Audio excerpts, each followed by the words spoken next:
everybody. Welcome back to the Curiosity Kills podcast. I'm Lindsay. I'm Haley. And this is episode 2. How do you think that episode 1.5 went? I loved it. I think it's funny. I did realize how funny you are. But listening to that, I caught things that I didn't catch before, and I thought it was really funny. Well, it's easy to play off of you. Thank you. This week, the subject matter isn't as funny. Well, it is. I just couldn't find anything really funny to say about it. But it's a necessary evil. We are going to be discussing how murders are solved.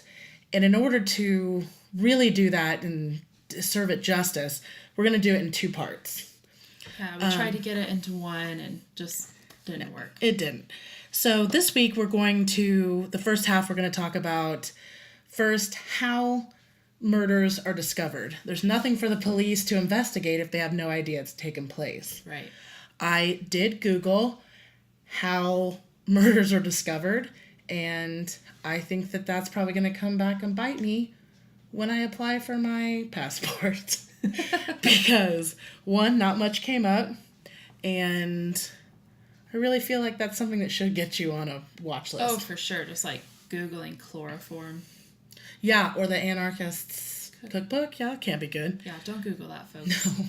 So we just did some good old common sense, and from the best that we can tell, murders are discovered by one of the following ways.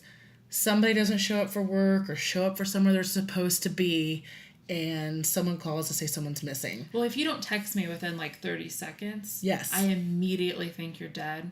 Yeah. And I start to dial 911 and then I like reel it back. Shawnee County Sheriff's Department and Haley are on a first name basis. Yeah. Where I'm pretty sure the deputies just say to you, Haley, she might just not be available at this moment. It's not possible. Nope. Go find her. Yeah. So, like you said, they go and do a wellness check. Not on me. Hasn't come to that yet. Didn't they do a wellness check when you were on a jury?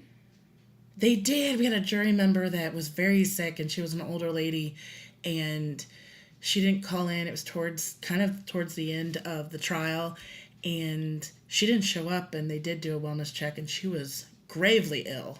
They kicked down her door, and she ended up going to the hospital. So, thank God they did. But that's a good example of how things are discovered. Somebody didn't show up to someplace they were supposed to be, and a wellness check was done, or somebody goes and checks on them themselves, like a family member, a friend, and they discover them. Which would be awful. Would be awful. It's kind of like the biggest fear, besides somebody just dying, is having to discover them. Another way would be being there. Yeah. You know, you hear all the time about kids being there or whatever on the trial, which I will talk about when we do a podcast episode on juries. About the trial that I was on. But in this case, a family member walked in to find the person. Sometimes it's a surviving member of the attack. So that's another way that they can find him. And then there's always stumbling upon him out in a field or alley or, some good old way like that. That's a fear of mine. Well, you're not a prostitute, so we'll probably be okay. Now that you say that, I'm going to I'm funding my graduate degree. So those are some of the ways. So we don't know we have a case to investigate if we don't know that a crime has happened, right? Right, because with a lot of the serial killers, they won't know that, they won't find a body. Right. And they may never find the body. Like with Ted Bundy, there were a couple bodies never found. Yeah, and your guy that liked to hunt people in Alaska. Oh, yeah. Even though he's like, no, really, I'll tell you where they are. Yeah. But they opted not to, so whatever. So then the next step is, once it's discovered, you have what's called first responding officers or just first responders. This is typically police officers or sheriff's deputies or whatever. It's not typically EMS or ambulance workers, etc. But there's duties that they have to do right then and there to maintain the integrity of the scene. Oh, that happens? There is integrity sometimes. Oh. Mm-hmm. I had to look up integrity because obviously I don't know what it is. You weren't taught that ever? I'm sure I was. It's not something that's sunk in. It's not something I believe in. So the first thing they do is they assess the victim.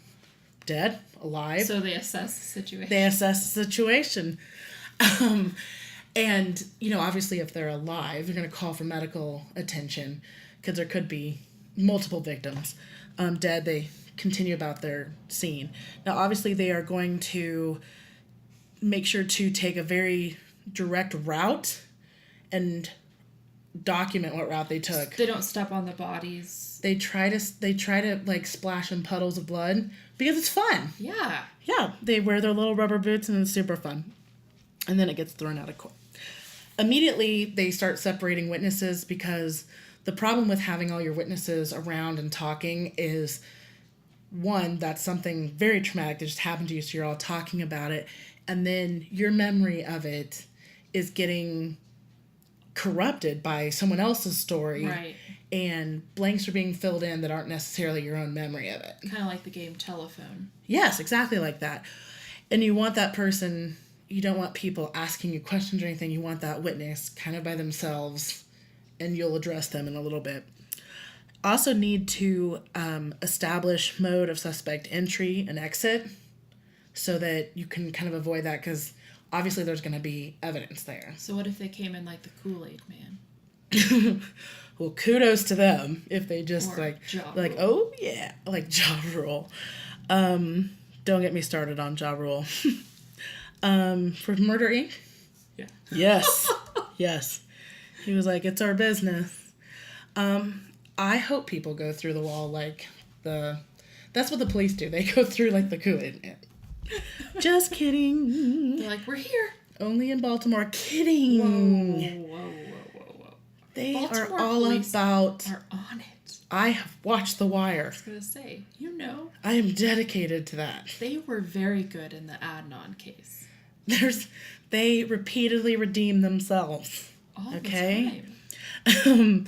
And don't you have family members in that area? So we apologize in advance. But, I mean, they're in like a suburb. Oh, okay. So they don't work for the force there. No. Okay, good. I love work for the force. It's so Star Wars. Anyway. Official. So they established the mode the suspect came in and exited so they can try to avoid that. Sometimes that's not possible. There's only one door in and out. In my case, unless it's a window, the person, if they were to come to my home, came in the front door, left through the front door. So there's no avoiding it. So they do their best to not walk over any footsteps or anything else that they can find. And basically, they want to develop an alternate path so they don't disturb the evidence. Okay. Typically, a first responder shouldn't attempt to collect any evidence. It's not really their responsibility. It's not what they're trained to do, per se. So they're not, like, carrying Ziploc bags around. They're like, I found a finger. Well, they might, but it just might be for their personal collection. No. I know you carry Ziploc I do, bags but it's only because I like to be like, and the cigarette butt. We should have it tested for DNA. And then I just forget about it and I give it to... But by the end of the day, you have like a bag of cigarette butts. Yeah, it's really weird. I don't even smoke and I don't like the smell of them at all. And you don't have a DNA testing kit. Yet. Okay. Can I order one online? You're I feel like Walgreens has one that I Okay. could probably order. So you're just telling us that you just like to collect cigarette butts. I pretend that I'm on CSI. I don't know why you give me such a hard time about it. It's a hobby. I asked you not to bring it up on the podcast, though. Well, I can't help it. It's what I was put on this earth to do, I believe, is to do amateur crime scene collecting, analyzing, reporting. Okay. Yeah, not at all. I don't like science. But it's important. But there are some situations that would arise to where a first responding or a uniformed officer would need to participate in collection of evidence. And there could be an attempted suicide, or it could be a murder-suicide in this case, with a firearm. And medical responders will remove the gun from the grip for safety reasons. Legit reason. Mm-hmm. You don't need that going off while you're trying to work. Okay? Hopefully they put gloves on first. Yeah. And I don't know. I don't know what happens in death. I don't know if you contract. I don't know. I know some things still twitch. I don't understand it. I don't like science. We already talked about that. But also in cases of severe weather and the crime scene is outside, they will do their best to gather items that could be blown away or bloodstains that could be washed away. So we do try to collect evidence. Yeah, and I think I say read... we, like... We. Biblical we. Yeah. I also read that if it's snowing or something, they don't want the snow to cover any type of tracks. Oh, yeah, definitely. It reminds me of that story, and I don't think it's an urban legend, but it was a story in Germany where it was very snowy. It was a farmhouse. It was a long time ago. An entire family was killed. An entire family. So 6 people lived there, 6 people killed. Only set of footprints were the ones walking from the house and into the forest. None going in. And this was like snow that had been there for a while. They should be there. So when you see one set of footprints, it's not Jesus carrying you. You know what it is? It's somebody who's been living in your fucking attic, and they're going to kill you and walk away. I don't like that. I don't either. Kind of wish I hadn't brought it up. Yeah. So, it's essential for an officer to photograph and document anything that they do collect. That's imperative for purposes of court and stuff like that, because chain of evidence, which we will discover in next week's episode in our part 2, is critical. Then what they do is they secure, they rope off a huge area, and they use that special tape. Super cool tape. And they want to make sure it's huge, because you really don't know how big your crime scene is going to end up being. You know where the body is, stuff like that, but you may find, like I said, cigarette butts, or you can find stuff like that outside. And can there be multiple scenes that they... Absolutely not. Yes, yes, there can. There can be multiple scenes. And so the first responder's job is really to provide security for the scene. So those poor police officers basically become security guards. Yes, and I can't imagine that they're real happy about it. No. They do a lot of, obviously documentation is crucial for first responders. And some of the things that they have to note, the time they were dispatched, so the time the call came in to them, the time they arrived at the scene, the time they called for a supervisor or, the detectives to come out, or any other specialized personnel, could be EMS, whatever. They also document the names and contact information of anyone present when they got there. And this could include your suspect, which we will talk about at the top of part 2, because sometimes they like to hang out. That makes sense. Yeah, and sometimes they like to be super helpful. If you stay at the crime scene, you couldn't possibly be the suspect. That's true. Why are you hanging out with dead bodies? Okay. So the name and contact information for anyone present when you arrive there.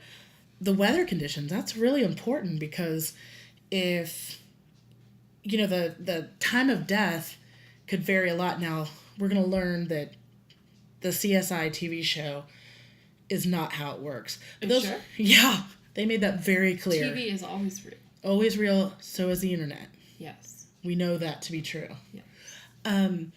Weather conditions affect how fast a body or how slow a body decomposes. I mean, it affects a lot of things. And obviously this is organic material that you're collecting, if it's blood and stuff like that. They also establish crime scene attendance logs. So this is the name, date, time, and reason that each person or any person enters the crime scene. That's very, very important. And the date and time that each person left. Very, very important stuff. Because who was here? What were they doing? Right. What evidence did they collect? Because wasn't it in the Stephen Avery case, there was a higher up person that they didn't mark down exactly when that person was there, and he could have tampered with evidence. Absolutely. And it's protocol. It's not like they didn't know. That's like, you work in a secure building and you forget to use your badge to walk in or something. I don't do that. Sure, you get to the door and it wouldn't open for you, but it doesn't even occur to me to not use my badge to get in. And these people, they do it every single time. Mm-hmm. So if you forget, then it's also this officer's job to make sure that that is accurate and maintained. So I don't know if there's one point of entry into the crime scene, and that guy's kind of like the doorman. Yeah. It was like, you have to get on the list. Right. Oh, I don't see your name on the list. You're going to have to go stand over there. suffer from the witnesses. A uniformed officer should provide crime scene security at all times until the scene is released. I wasn't really sure about this because it could take days for a crime. It could take weeks. It could take a long time for a crime scene to be released. So I'm assuming that that's obviously a rotating shift. I did find this information that I mean, and it was from a reputable source. It was from like a police document. But crime scenes should be protected from, and this is what it said, human or vehicular traffic. And I was curious of who they thought might be responsible for or manning the vehicular traffic. I think it might be a human, but I don't know. I mean, whatever. Animals.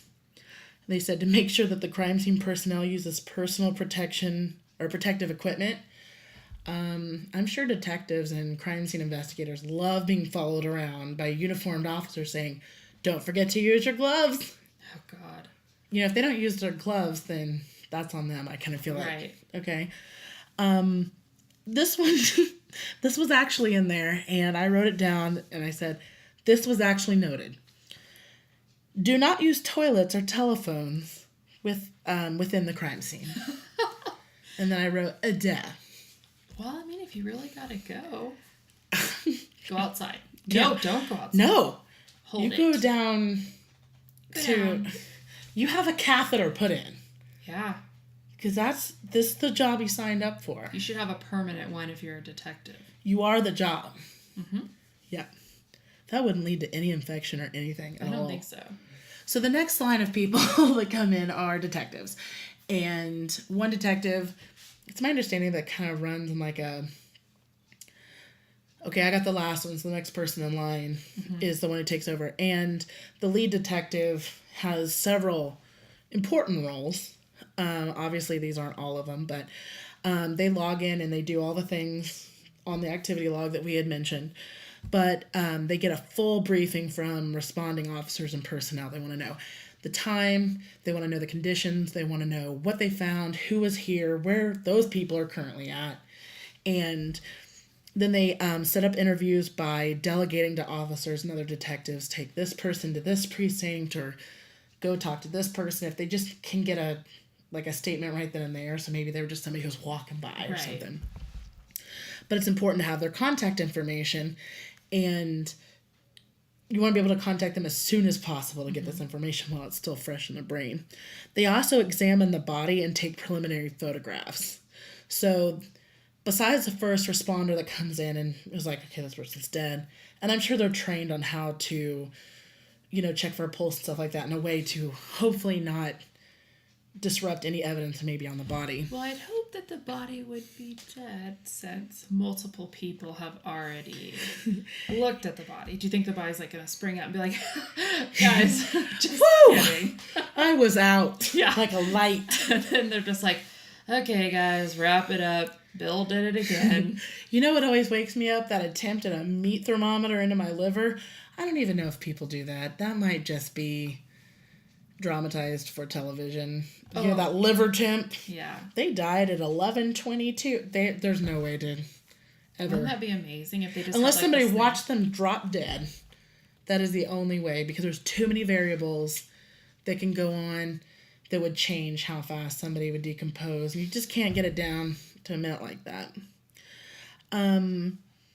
So after they take the preliminary photographs, they safeguard all evidence, obviously, and arrange for the evidence collection and the processing. So they decide who needs to come out and perform what kind of collection and then off to processing, which we will talk about crime scene investigators' role and everything in part 2.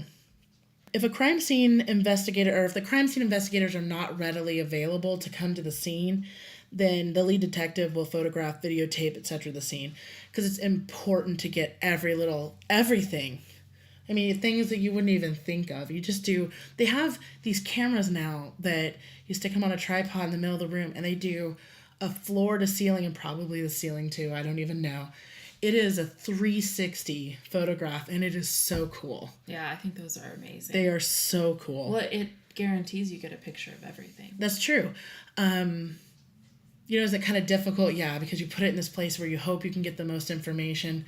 But, if you have a body laying on the floor and there may be something, say the camera is to her or his or her left and there's something to her right, but you're not going to see that if it's real close to her body. But you do the best you can, and hopefully they have photographed and videotaped very closely all that stuff anyways. So the 3D or the 360 picture is just kind of icing.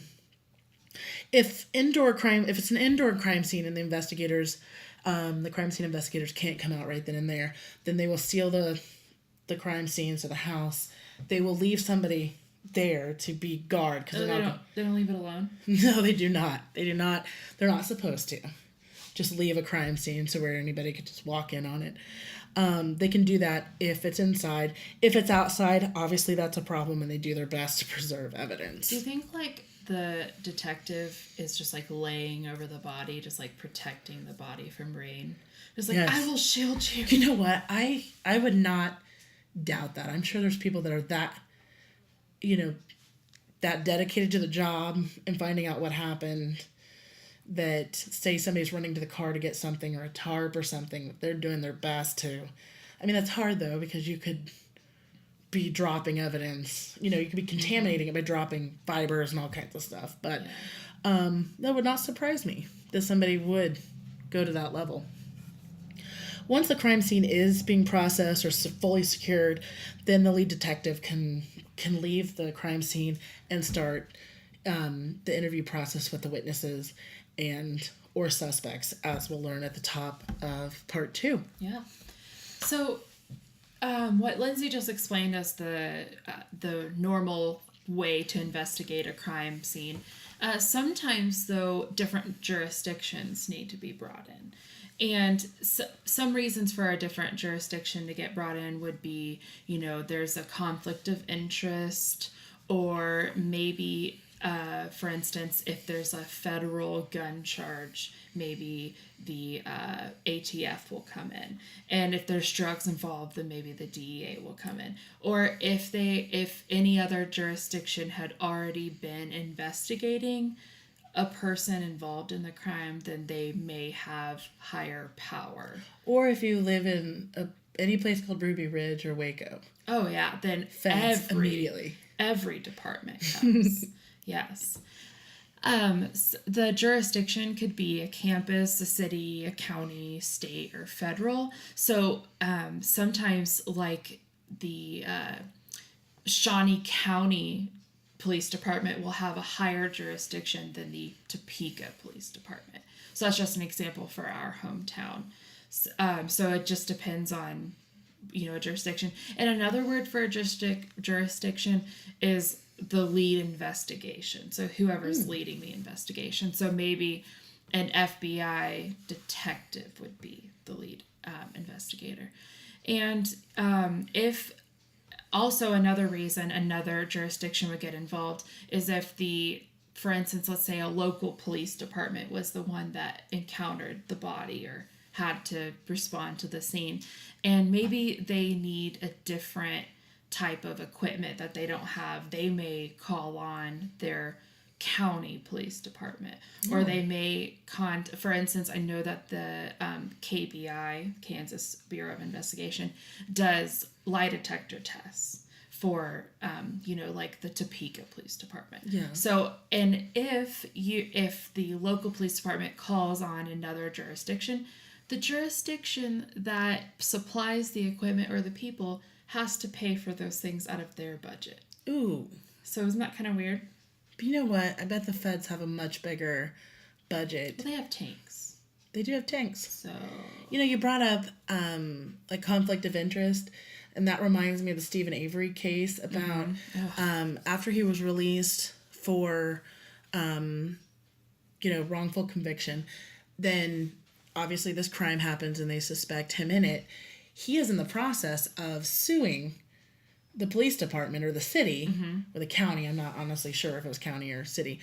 So it was decided that would be a conflict of interest for the entity that is being sued to investigate a crime against him that he's, suspected of doing. So that is when it was decided that another jurisdiction should take over we all know how that went. Yeah, they still got involved, but that was handled badly. But that's a good example of, or if it's one of their own, or it's an officer shooting or something like that. Right. Then they'll need to have a different jurisdiction come in and take over. Absolutely. Because if you have too many feelings involved, you're going to be looking for a suspect in maybe some people that wouldn't normally be. You need to have an unbiased party come in. Right. Which is totally understandable that you would get emotional. Sure. I mean, I totally understand that. The people that ask for other agencies to come in and help could be, a police chief or a sheriff, and then sometimes the DA can make a request too. So it has to be higher up. Yeah. Personnel. I mean, it's not just like the police officer that shows up just to be like, let's get the FBI in here. We need some help. They don't just show up and say, this is my crime scene now. I don't know. Does that happen? No, I don't think so. And then I like to bring this up every time, but it seems like the higher jurisdictions, FBI, mostly FBI, they'll show up when there's money involved, when it's a high-profile case. I know we've discussed this before, but if... I hadn't noticed that, but you had brought up some good examples of... Yeah, for instance, there's a... I cannot remember this lady's name, but she went missing on a cruise ship in the late 90s, and they went and ported within a couple hours, and her family immediately went to the United States Embassy, and the FBI was contacted, and they were like, we'll fly down there within 24 hours. At what point, if I went missing, they wouldn't even allow you to make a police report for 24 hours? They're like, we don't care. So, but the FBI was willing to fly down. Get the jet ready. Yeah, to help this family. And this family had money. And there's multiple cases where, John Benet Ramsey. But this wasn't Natalie Holloway, right? It was a different case, right? No, this was... I'll have to post I think we heard about it on Sword and Scale. Generation Y. Generation Y. My bad. Yeah. Sorry, Aaron and Justin. Sorry, guys. No. But, like we've talked about before, prostitutes and strippers are really good, victims for serial killers or just murderers, because a lot of people aren't going to go looking for them, which is awful. I guess that I would go looking for you if you were a stripper. But not a prostitute. And a prostitute. Well, yeah. I'm glad to know that, if the career options I have going on don't work out, that I can pursue my dream of becoming a prostitute. Yeah. And that you would, have somebody check up on me. I would still. Lie to them and tell them that my family are billionaires. That's why they have to get involved. Yeah. I mean, it just seems like the police don't believe prostitutes a lot of the time. And so when they go missing, it's not a huge deal as to if... a rich person's child went missing. And so the FBI will show up and they'll be right there. And I think it's because when a high-profile person goes missing or is murdered, then there's media attention. And then because how many prostitutes have you seen on the news being murdered? Not any. But Sinead O'Connor went missing for 6 hours, and it was national news. That's true. So I mean, it's really sad, and it's just something to think about. I mean, it's not in their protocol, following how we show up to crime scenes. 1, does the family have money? No. Is this a hooker? We do not go. So I mean, that's just my point of view on the whole thing. So. You guys, I love stats. Loves to get some facts and some stats. Yeah, I know you're not as into it. I like hearing about them. Yeah. I don't immediately attract to them during research. And I just rub my hands together. That is neat. And I'm like, yes. I just wanted to give you guys some murder statistics. I like that. Just freak you out. Yeah. Just freak you out. Get you a little worried about where you're living. I'm always worried. Oh, yeah. Yeah. Always. I don't know if you know who runs our state, but I'm constantly worried. You should be. Mm-hmm. So the highest murder rate in any state since 1996 is Louisiana. Really? They've held the title, and the rates have only gone back to 1996. Oh, I was gonna say, because Chicago is fucking up. Yeah, They have so much crime. I know. I don't know. It's like Memorial Day was the purge, and everybody just fucking killed each other. It's like a gang war. They're like, you know what this is? It's a gang holiday. Shoot them up. Nothing makes me want to kill people more than Memorial Day. Except for any other holiday in between that's really hot. Yeah, they've held the title for the highest murder rate since 1996. I don't know what it is about Louisiana. It's like hot, I guess. It's because it's like constant swamp. They have mosquitoes that are like pterodactyls. They carry off small children. I'm convinced of it. And economically depressed. Yeah. I know that you get kind of murdery when you're hot. Yes. I feel that way right now, and it's only in the 80s. It's only the beginning of June. Yeah, so I guess that could be a reason. The higher the temperature and the higher the humidity. Yeah. Another South state came in second with Mississippi. That doesn't surprise me because it is actually, because both of these states are very poor. They have low education rates and stuff like that, and I don't have any information in front of me to say, and this is where I got it. Yeah, it's just my personal beliefs. But, you know, one time they had the pretty high unemployment and stuff like that. So when you're looking at states that are hurting the most, just overall, Mississippi and Louisiana continue. And, you know, both of them have somewhat of tourism, but, I mean, it's not enough to sustain an entire state. Yeah, especially Mississippi. Yeah, I don't even... Guys, I can't even name one city in Mississippi. There's too many S's in the name. I guess, you know.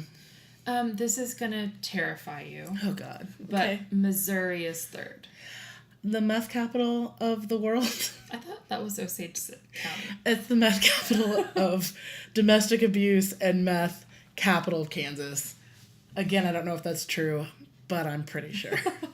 Yeah, Missouri came in third, and I was shocked. So the two biggest cities from Missouri boredom would be St. Louis and Kansas City. Oh, well, okay. That's both of those towns are partially in other states.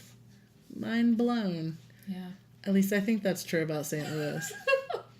All I know is that East St. Louis, I hear, is fucking terrifying. I've just driven through. So you're saying the worst crime part of Kansas City is in Missouri? Yeah. Yay. Yeah. Kansas side is safe. I don't know. That's nobody ever. I try not to go to Kansas City, Kansas. You only go there for concerts. Everything I like is in Missouri. Oh, man. And they don't have brownbacks. So. Everything I like about Kansas City is a suburb in Kansas, specifically Johnson County. Yeah. I just put Kansas in there just to let you know. We're 30th, so... I'm content with that. 30 out of 50. 'Cause you know what? 3/5 for you math nerds. All right. I find that, you know, there's a lot of farming that gets done in the state. It's not all of it. We live in urban areas. But farmers are too tired. Yeah, they're Sunday. Except for in the winter. They're like, what am I going to do to kill the time? That's when it all happens. I would bet that majority of it, if it's not in Kansas City, it's in Wichita. Oh, AKA for sure. The most terrifying place I've ever been. I'm so sorry to any of our Wichita friends. We love you. Stay off of hydraulic. I'm sure there's other streets. That one's just one I got lost on one time. Drive there. Ugh. We are constantly like, but Wichita is almost like Florida. They're always like, Wichita woman did this. We're like, Wichita. They're the next to have a bath salts episode. If it hasn't already happened. Yeah. And then New Hampshire has the least amount of murders. Well, that doesn't surprise me. Really? Pretty upscale. A lot of shit probably gets swept under the rug.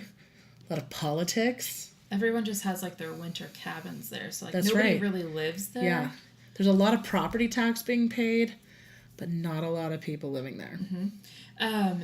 And when I was scrolling through all the years back through 1996, no years have had more than 2 murders per 100,000 people. I think the highest number I saw was like at 1.7, and there's been a lot of years where they were like 0.8. So I mean, their murder rate is low. Yeah. Low. And this is just a fun little fact. We're going to talk more about this in our death row episode. But when we were talking about the South, when we were talking about Louisiana and Mississippi, there have been 1,169 executions in the South just since 1976. Now, do you mean state ran or? Oh yeah, sorry. Yeah, okay. State ran. Death row. But not like people just shooting people in their Not front. execution. Okay, that's good. Style. I'm so sorry, guys. I should really. You shouldn't have to clarify. But I'm glad you brought it up. But maybe. Who knows what's going on down there? Some shit's going on down there.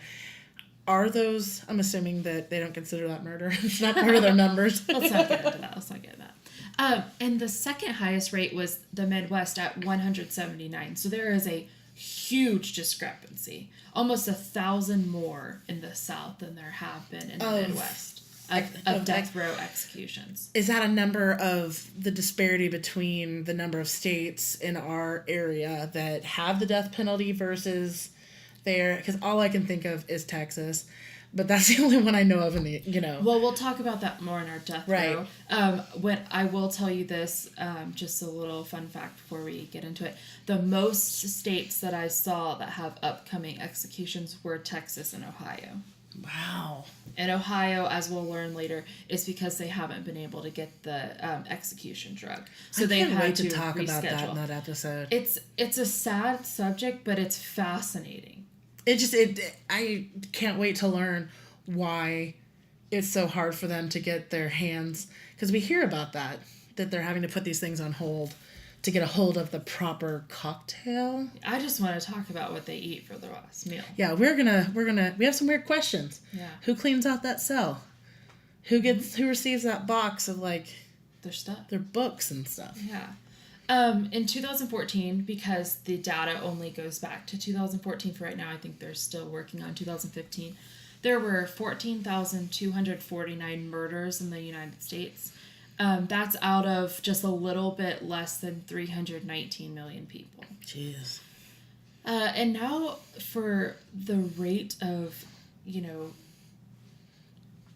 convicting a criminal and solving a murder case, and that's what they call a clearance rate, which... Oh, it's called a clearance rate. So clearance that's rate. Deceptive, because I would have thought a clearance rate meant clearing someone of a crime.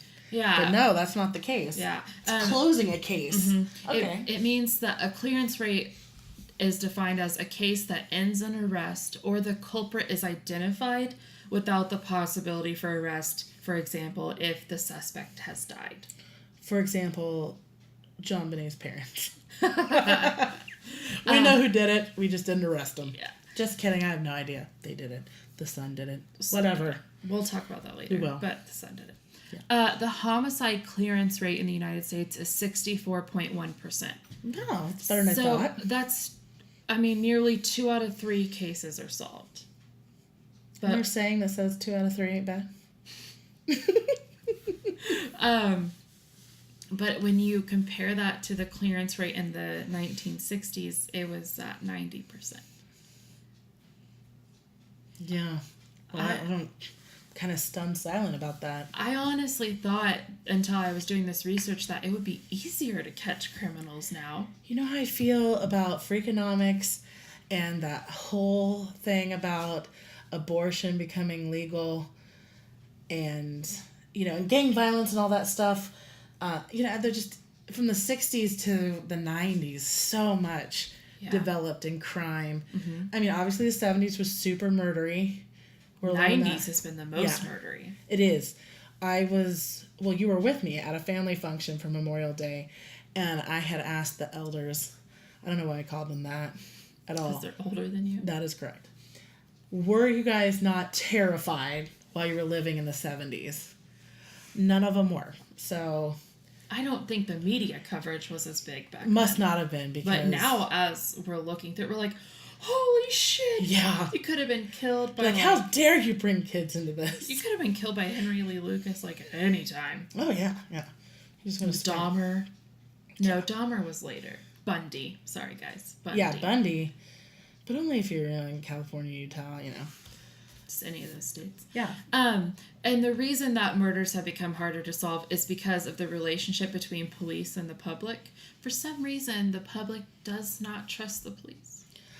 Well, I think there's probably been some corruption along the way, i.e. LA Police Department, late 80s, early 90s, real fucked up.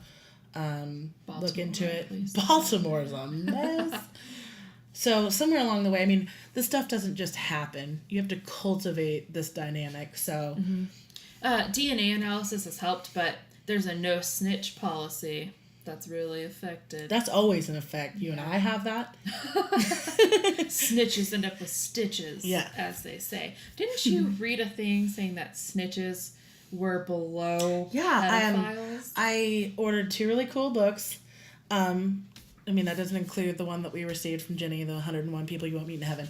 But it's, I don't have it in front of me, but it's like the killer book of... True crime. There's also one on serial killers, cold cases. It's a really good book. Yeah, it's we cool. We can post a link. Yeah, we can. That said that basically the pecking order in jails, I mean, child molesters, I mean, they're bad. Like, you're messing with a kid. And I had thought of it as... a lot of these people that are in jail probably were molested as children or had something happen to them as children. Your perspective... was that they have kids or they have like a niece. Which I didn't even think of that.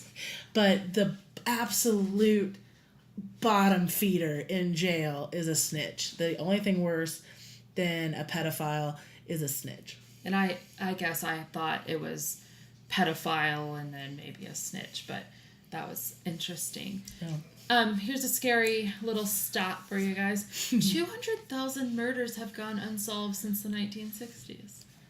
Wow. Imagine all those families out there just wanting to know, which we will talk about later. And I think in episode, the part 2 of this episode, I want to definitely discuss how police officers and detectives will really get a serial killer to admit to murdering someone that they may not have, just so they can close the case. Like, look, we need a higher clearance rate. Mm-hmm. That's a term I just learned. Ooh. Look at me go. Get an education. See, I've taught you something. And then Florida has no data on unsolved murders. They don't want you to know about that shit. They don't want anybody bringing that up. Some of the... I'm telling you, the most fucked up stories, like if you're looking at current events...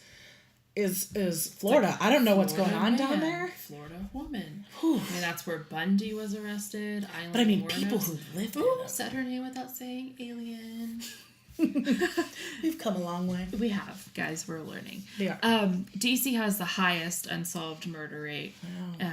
Illinois second, so Chicago. Maryland is next. Kansas was pretty far down the line. In education. Oh, we're talking about unsolved murder rates. Oh, that's right. That's yeah. right. That's right. So, get it right, Jesus. We're more like in the 40s, probably. Yeah. And Idaho has the lowest unsolved murder rate case. I thought that was kind of funny because New Hampshire has the lowest amount of murders, but they're not the lowest number of unsolved. How do you fuck that up? If you have an average of 2 a year. They're at 15.8% of unsolved murders. Wow. So, there you go. Some stats. Sorry if I bore you guys. I love it because it's like all this information in bite-sized pieces, and it really puts it in perspective, and I really, really, really, really like that. Yeah. So, part 2, we're going to discuss more about finding a suspect. Yeah, I mean, that could be that somebody is already at your scene. It could be that somebody could confess to you, but a lot of times it's not that easy. Yeah, a lot of the times, like we'll see with any serial killers or even a spree killer, where they're going from place to place and they may need to find out who it is. They'll use criminal profiles, or they'll use, DNA evidence and things. And we wanted to give you that in a full episode. What you'll learn is it's tricky to solve a crime to solve. It is. It's hard. It is hard. It's not always cut and dry, and I can see why we have such a, 2 out of 3 cases are solved. And if we have like funding issues or anything like that, it could be that we just don't have the equipment, or these places don't have the training and stuff like that. So we'll sort through all of that. If you guys haven't yet, you should check us out on Twitter, Facebook. We have our episodes on SoundCloud, YouTube, Stitcher, iTunes, and a lot of Android users, the podcast apps, a lot of them will pull through iTunes. So that's something worth checking out. Yeah, if you can't find us on something, just let us know. And we'll try to get it uploaded for you. And you can always listen through our website. Yeah. And if you guys could rate and review us. That's the only way we really know what's happening with subscribers and stuff like that, because it's surprisingly hard to just get your subscriber data. Yeah, and we want to know what you like and what you don't like, as long as you're nice about it. We want to get better every time. I mean, you can be a dick about it, but it's not like you're gonna catch more flies with honey.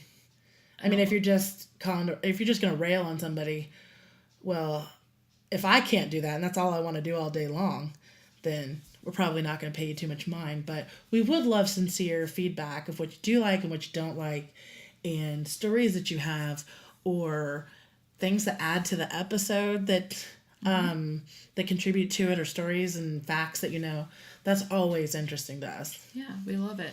So please check us out, and send us an email, and we'll see you for part 2. Right. Haley, are you getting sleepy? I really am. It's Saturday night. I told you guys in the mini episode, Saturdays are hard. Wow, that's lame. You're in your early 20s. Get it together. Fine. So, I think you need a bedtime story. Okay. Let's do bedtime stories with Haley. This week we're going to talk about Ian Brady and Myra Hindley. I've never heard of them. Of course not. They're known as the Moors murderers. So Ian Stewart, born January 2nd, 1938 in Glasgow? I don't know. UK. He's still alive. What? Yeah. He old, but he ain't gone. Okay. He not gone yet? Nope. Myra Hindley, she gone. She gone? Yeah. She was born July 23rd, 1942 in Manchester, and died November 15th, 2002 of a heart attack. I've been reading this book, Haley, and I would like to make a chart of some kind, because so many of these people have died of a heart attack. I'm just saying there might be a correlation. All right, so who were these people? They were lovers known as the Moors murderers, responsible for the rape, torture, and murder of 5 children. Yeah, start the nightmares early tonight. Between 1963 and 1965, on and around Saddleworth Moor near Manchester, United Kingdom. The early influences. Brady's mother was a single parent. To avoid the stigma of him being an illegitimate, Okay. she gave him to the nearby Sloane family to be raised. Aw. I don't want you to be a bastard, so I'm going to pawn you off and hope that doesn't fuck you up. He was bright and handsome but lazy, prone to violent rages and unpopular with local children. So you. Yeah. The children love me. Probably because I let them do whatever they want. He also enjoyed bullying smaller children and torturing animals, and became fascinated with all things Nazi. Those things were not me. No. Nope. In his adolescence, he worked as a butcher's assistant. Terrifying. These are all You should warning signs. definitely teach somebody like this how to cut shit up. That's what you should do. And he spent time in a Borstal for petty theft. I'm assuming a Borstal is spelled Borstal. That's not an abortion clinic? No, it might be, actually. I have no idea. Okay. He might have been there for petty theft. I don't know how the UK does their system. But after his release, he became a stock clerk at Millward's Merchandisers, where he met Myra Hindley. Aww. Myra Hindley was raised by her grandmother and was allegedly beaten by her alcoholic father. When she was 15, she was deeply traumatized when one of her close friends drowned in a reservoir. Aww. She left school and was briefly engaged before becoming a typist at Millward's, where she became infatuated with Ian Brady. They let ladies type back then? That's the only thing you could do. Bet you sew, cook, do dishes, wash, or we'll allow you to type. That's it. A year later, they started dating, and he began grooming her as his moll. M-O-L-L. A word I'd never heard before. I looked it up, and it's basically his prostitute. Ooh, so he was a pimp. Kind of, yeah. Yeah. What did they do that was so wrong, Haley? What? Well, let me tell you. They abducted their first victim, 16-year-old Pauline Reed, on July 12, 1963, drove her to Saddleworth Moor, where Brady smashed her head in with a shovel, then raped her. I mean, wasn't the shovel fucking bad enough? Oh. I guess not. Raped her, slit her throat, and buried her in a shallow grave. The next victim, 12-year-old John Kilbride, was sexually assaulted, had his throat slit, and then strangled with a shoelace and buried. If you had your throat slit and then you were strangled, wouldn't it just go through the wound? I mean, just something for you to picture as you're nodding off. I'm picturing. Yeah, you're welcome. The following summer of June 16th, 1964, they gave 12-year-old Keith Bennett a lift, then drove him to the moor where Brady sexually assaulted him, strangled him, buried the body, and it's never been found. Oh. The fourth victim, 10-year-old Leslie Ann Downey, was abducted from a fairground on the day after Christmas in 1964 and taken back to Brady's home, where she was tortured, raped, and made to pose for obscene photographs. The couple made a 16-minute audio tape of her ordeal before Henley, according to Brady, strangled her. That's disgusting. You know, a couple that pedophiles together stays together. Okay? The final victim, 17-year-old Edward Evans, was invited back to Brady's house on October 6, 1965, where Brady killed him with an axe in front of Myra's brother-in-law, David Smith. Fearing for his life, Smith helped Brady carry the body upstairs, then went to the police, and the couple were arrested.